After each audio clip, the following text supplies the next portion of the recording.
ഇന്ന് alpha ക്യാപിറ്റലിൻ്റെ second പേ ഔട്ടാണ്. അപ്പോൾ ലൈവായിട്ട് എങ്ങനെയാണ് പേ ഔട്ട് വിഡ്രോൾ എടുക്കുന്നതെന്ന് നോക്കാം. ഇവിടെ നോക്കിയാൽ കാണാം, ഡേറ്റ് ജനുവരി 9 ഫ്രൈഡേ, അതായത് ജനുവരി ഫസ്റ്റ് വീക്കെൻഡാണ്. ഇത് നമ്മുടെ സെക്കൻഡ് പേ ഔട്ടാണ് ഈ വർഷത്തെ. സോ ഞാൻ ഫസ്റ്റ് ഓഫ് ഓൾ ആൽഫ ക്യാപിറ്റലിൻ്റെ ആപ്പ് ഓപ്പൺ ചെയ്തു. നിങ്ങൾക്ക് ഇവിടെ നോക്കിയാൽ 2 ആക്റ്റീവ് അക്കൗണ്ട്സ് ആണ്. അതായത് ഫസ്റ്റ് വൺ ഇവാലുവേഷൻ ബേസ്ഡ് ആണ് കിടക്കുന്നത്, സെക്കൻഡ് വൺ ആണ് ഫണ്ടഡ് ആയിട്ട് കിടക്കുന്നത്. ഓക്കെ, അതും രണ്ടും 200K അക്കൗണ്ട്സ് ആണ്. അപ്പോൾ ഞാനത് ഓപ്പൺ ചെയ്തു. നിങ്ങൾക്ക് ഇതിൻ്റെ സ്റ്റാറ്റിസ്റ്റിക്സ് കാണാം. അതായത് സ്റ്റാർട്ടഡ് ഡേറ്റ് December 3 നമ്മൾ സ്റ്റാർട്ട് ചെയ്തിരിക്കുന്നത്. അക്കൗണ്ട് സൈസ് 200K ആണ്. ടോട്ടൽ പ്രോഫിറ്റ് ഈ മന്ത് എടുത്തിരിക്കുന്നത് 3807 ആണ്. ഓക്കെ, ഇതിൽ വിഡ്രോവൽ ഡേറ്റ്സ് നിങ്ങൾക്ക് കാണാം.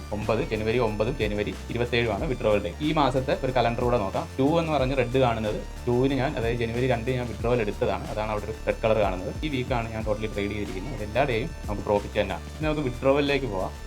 ഇപ്പോൾ നോക്കിയാൽ കാണാം അവൈലബിൾ പേ ഔട്ട്, അതായത് 3046. ഇപ്പോൾ അക്കൗണ്ട് നമ്പർ കാണാം. വിഡ്രോവൽ എമൗണ്ട് ഞാൻ കൊടുക്കുന്നു 3046.16. Reason pay out. Okay, submit കൊടുക്കുന്നു. സോ വിഡ്രോവൽ റിക്വസ്റ്റ് സബ്മിറ്റ് ആയിട്ടുണ്ട്. ലാസ്റ്റ് പേ ഔട്ട് നിങ്ങൾക്ക് ഇവിടെ കാണാം. ഓക്കെ, ഇതാണ് ലാസ്റ്റ് പേ ഔട്ടിൻ്റെ ഇൻവോയ്സ്. നോക്കിയാൽ 2855 ആണ് ലാസ്റ്റ് പേ ഔട്ട് എടുത്തിരിക്കുന്നത്. അതുപോലെ തന്നെ നമുക്ക് ടോട്ടൽ ഈ വർഷത്തെ പേ ഔട്ട് കൂടെ നോക്കാം. അതായത് ഈ മന്ത്, ഈ വീക്കിൽ നമ്മൾ എത്ര പേ ഔട്ട് എടുത്തിട്ടുണ്ടെന്ന്. ജനുവരി 2 എടുത്തത് 2855 ആണ്. പ്ലസ് ഇപ്പം സബ്മിറ്റ് ചെയ്തത് 3046. ടോട്ടലി 5901 ആണ്. ഇൻ ഡോളേഴ്സ് ആണ്. അപ്പോൾ നമ്മൾ ഇതിനകത്ത് കാൽക്കുലേറ്റ് ചെയ്യുമ്പോൾ 5,31,000.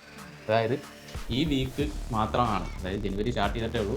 ഈ വർഷം സ്റ്റാർട്ട് ചെയ്ത് ഈ ഒരു വീക്കിലാണ് നമ്മൾ 5 ലാഖിൻ്റെ പേ ഔട്ട് എടുത്തിരിക്കുന്നത്. സോ ഇവിടെ ഇപ്പോൾ നിങ്ങൾ ലൈവായിട്ട് കണ്ടത് നമ്മുടെ 2 പേ ഔട്ട്സിൻ്റെ റേസിലാണ്. അതായത് ഇപ്പോൾ നോക്കിയാൽ ലൈവ് പേ ഔട്ട് അടിക്കും, ലാസ്റ്റ് വീക്കിൻ്റെ അല്ലെങ്കിൽ ലാസ്റ്റ് പേ ഔട്ടിൻ്റെ ഹിസ്റ്ററിയാണ് കണ്ടത്. ട്രേഡിംഗ് പഠിപ്പിക്കാൻ മാത്രമല്ല, ട്രേഡ് ചെയ്യാനും നമുക്കറിയാം. So we are driven by results only. Okay.